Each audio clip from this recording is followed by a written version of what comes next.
తెలంగాణ ప్రత్యేక రాష్ట్ర ఉద్యమంలో కీలక పాత్ర పోషించింది ఏబిఎన్ ఆంధ్రజ్యోతి. పల్లెపల్లిన సాగిన ఉద్యమ స్ఫూర్తిని అక్షరాయుధంతో ఊపిరిపోసింది. ఉక్కు సంకల్పంతో ప్రత్యేక రాష్ట్ర కాంక్షకు బేషరతుగా మద్దతు ప్రకటించింది.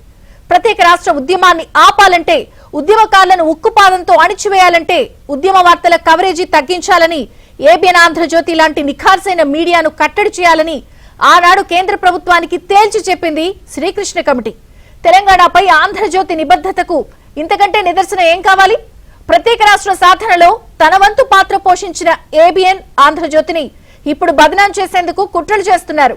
కొందరు స్వార్థపరులు కూలీ బ్యాచ్ తో సోషల్ మీడియాలో ఏబిఎన్ ఆంధ్రజ్యోతిపై విష ప్రచారం చేస్తున్నారు. ప్రత్యేక రాష్ట్ర ఉద్యమ సమయంలో ఆంధ్రజ్యోతి ఏబిఎన్ పాత్రను నాటి బీఆర్ఎస్ అధినేతగా కె చంద్రశేఖర్ రావే స్వయంగా ప్రస్తుతించారు. ఏబిఎన్ ఆంధ్రజ్యోతి గురించి, ఆ సంస్థల ఎండి వేమూరి రాధాకృష్ణ గురించి కేసీఆర్ మాటల్లో మీరే వినండి.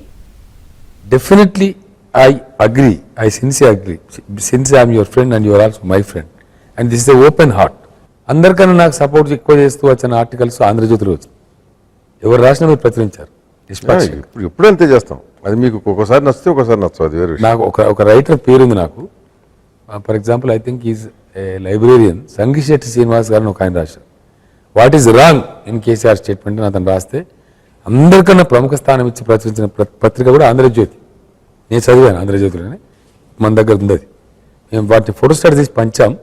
ఆ రోజు ఆంధ్రజ్యోతి కాపీలు ఎక్కువ కొనుగోలు చేసిన పార్టీ కూడా టీఆర్ఎస్ బహుశా తెలంగాణ వైడ్గా. ఎందుకంటే చదవండి, అర్థమవుతుంది, విషయం తెలుస్తుంది అని ఉద్దేశం. ఏబిఎన్ టీవీ ఇంటర్వ్యూకి నేను మొన్న రావాలి. నేను మిమ్మల్ని పర్సనల్ రిక్వెస్ట్ చేసి రాలేకపోతానని చెప్పాను. నిన్న రావాలి. ఈరోజు కూడా గొంతు లేదు. కాకపోతే మీతో నాకు ఉండే సాన్నిహిత్యం, మన ఇద్దరి మధ్య ఉన్న సాన్నిహిత్యం, దానివల్ల ఈరోజు నేను వచ్చాను. బాగుంది. 2 మాటలు కూడా ఎక్కువ వస్తూ ఉన్నాయి. I'm comfortable, happy. చాలా పెరిగినాయి మాటలు. మీతో నాకు ఉండేటువంటి వ్యక్తిగతమైన సాన్నిహిత్యం అసలు ఈ రాష్ట్రంలోనే కాదు బహుశా దేశంలో రారా పోరా ఒరే అని పిలుచుకునేటువంటి మీ అటువంటి మిత్రుడు. మామూలుగా నేను ఫోన్ చేస్తే రాధా ఎలా ఉన్నారంటారు, ఏంట్రా దొరా ఎలా ఉన్నావు అని మీరు అంటారు. ఈ రకంగా మాట్లాడే వాళ్ళు ఈ రాష్ట్రంలో నాతో ఇంకోరు లేరు.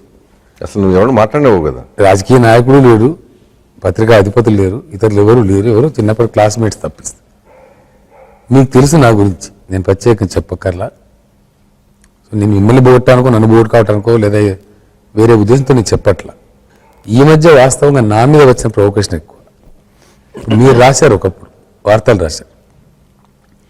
ఆంధ్రజ్యోతి పత్రిక వాస్తవం చెప్పాలంటే నా లెక్కలు కొంతమంది అంటారు, ఏమిటండి మీరు ఎన్టీఆర్ని మగాడు అంటారు, సోనియా గాంధీ.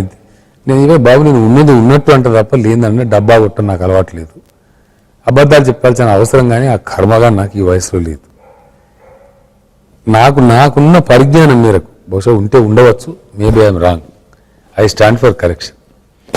ఒక ఆరిపోయిన పత్రికను తీసుకొచ్చి అద్భుతంగా ఆంధ్రజ్యోతిని ఇంత గొప్పగా మీరు ఒక సందర్భాన్ని తీసుకుని, చాలా శ్రమ తీసుకుని, అసలు మీరు చాలా పెద్ద హై స్టేక్స్ ఇన్వాల్వ్ చేసి మీరు దాన్ని రివైవ్ చేశారు.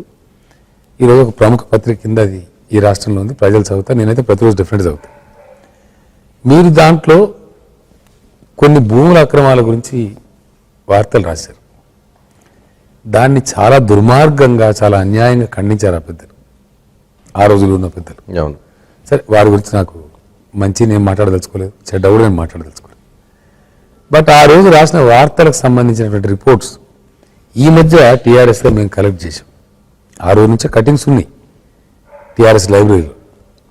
Particularly Russell keema, if I'm not wrong, the first issue, first paper was shown to me was Andhra Jyothi Russell ఖైమా. ఇది 100% ఫిట్ కేసు అండి మీరు చేస్తున్న వాదనకి.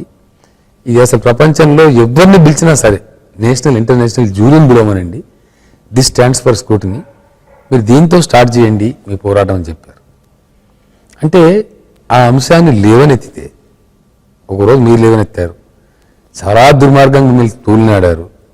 అసలు ఆ పత్రిక మీద చదవండి చీ అని కూడా అన్నారు. మేమంతా నవ్వుకున్నాం ఆ రోజుల్లో.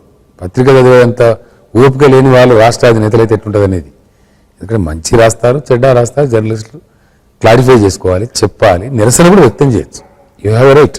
మీరు ఎప్పుడు ఎవరిని స్పేర్ చేయలేం. నేను మంత్రిగా ఉంటూ రిక్వెస్ట్ కూడా చేశాను మిమ్మల్ని, ఏంటి మీరు మా టీడీపీ గవర్నమెంట్ రాస్తున్నారు, ఎందుకంటే మీడియా ఇన్ఫర్మేషన్ మానిటరింగ్ అనే సిస్టమ్ టీడీపీలో నేను పెట్టించిన దాంట్లో నా ఒక పాత్రదారు. మేము అన్ని పత్రికలు తెప్పించి విశ్లేషించేవాళ్ళం. ఏమిటండి ఆంధ్రజ్యోతి మనకు వ్యతిరేకంగా రాస్తుందని బాధపడ్డాం ఆ రోజు. నేను మిమ్మల్ని ఫ్రెండ్గా పర్సనల్ కూడా అడిగాను, మీరు ఏమిటి ఇట్లా రాస్తారంటే మీరు తప్పు మార్చుకోండి, నేను రాయను, నేను మీకోసం రాయను అని మీరు చెప్పారు. ఆ రోజు నాతో ఆన్ టు ద ఫేస్ చెప్పారు. సో మీరు పరంపరగా రాస్తూ వస్తూ ఉన్నారు, జరుగుతూ ఉంది, ఈ రోజు కూడా రాస్తున్నారు. నాకు ఇద్దరు పిల్లలు, ఇద్దరిలో నేను ఎక్కువ అభిమానించేది నా కూతురు. ఎందుకు ఆడపిల్ల అంటే సహజంగా మనం ఎక్కువ లైక్ చేస్తుంటాం, తండ్రికి ఎక్కువ సన్నిహితం ఉంటుంది సాధారణంగా, అట్లా లైక్ చేస్తాను. ఇద్దరు కూడా బాగా క్లియర్, బాగా షార్ప్ ఉంటారు, నీకు తెలిసి నీతో కలిశారు. ఆ మధ్య మీరు వార్తలు రాసినప్పుడు, నేను ధర్నా చేయించినప్పుడు నా మీద అరిచింది, అంకుల్ ఏంటి నీకు గొడవ ఏంటి, మీరు ఫోన్ చేస్తే లేదా ఒకసారి పోయి మాట్లాడితే దానికి ఇష్యూ ఎందుకు చేసుకుంటున్నారు, నీకెందుకు బాధ అని నేను అడిగాను. పత్రికా వార్తా ఉద్యమం అది వదిలి వారికి మీకుండే ఫ్రెండ్షిప్ మీరు ఒరే అరే అనుకుంటారు. నేను విన్నా చాలాసార్లు ఫోన్లో మాట్లాడుతుంటే, మీకెందుకు అసలు ఈ దిక్మాలిన పంచాయతీ చిన్న అంశం మీద? వారికి ఎవరైనా మిస్వైడ్ చేసి ఉండొచ్చు, లేదా వారు రాసిందే కరెక్ట్ అయ్యి మీరు రాంగ్ ఉండి ఉండొచ్చు. ఒకసారి కలిసి ఈజీ కదా, మీరు ఇంత క్లోజ్ ఫ్రెండ్షిప్ ఉండి అని చెప్పారు.